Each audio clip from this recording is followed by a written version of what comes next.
Coach, will a Big 12 team make the playoff? Not likely, Mark. Oklahoma State both have one game. They play one another.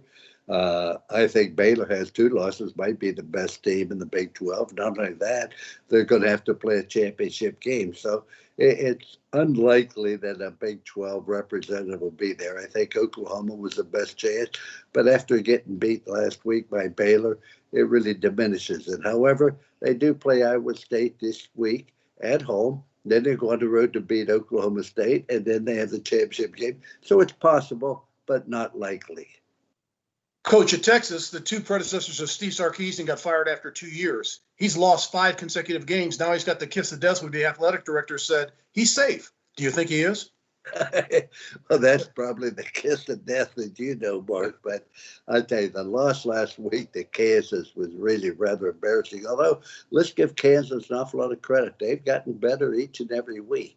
And a guy sent me a text that said Bevo has entered the transfer portal. He wants to leave Texas. So that's not a real good sign. But it depends next year. He's going to lose Robinson, which is a great running back.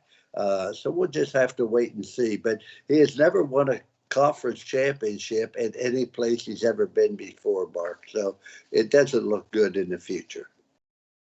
Coach, your Fighting Irish has moved up to number 8 in the nation with the College Football Selection Committee. Do you think they're playoff worthy? Oh, I definitely think they're in, Mark. I think they're in better than anybody maybe the possible exception of Georgia, and here's why.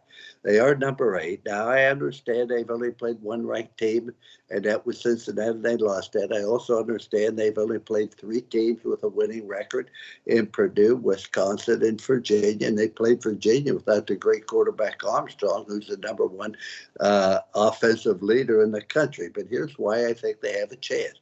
Let's say Alabama gets beat by Georgia, then Alabama's out. If Alabama does beat Georgia, then they're both in. Now, let's look at Ohio State. They have Michigan and Michigan State left on the schedule. All 3 of them have 1 loss. But 2 of those 3 are going to be eliminated when they play one another. So that moves Notre Dame up to number 5.